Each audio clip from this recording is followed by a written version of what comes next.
மச்சம் ஒன்ன பார்த்து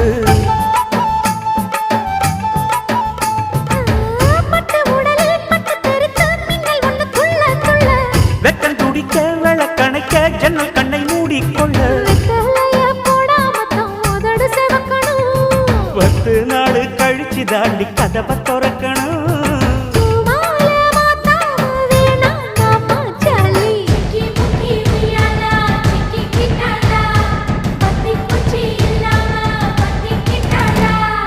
மச்சாங்கிட்ட முந்தானைய தந்து வப்பாளா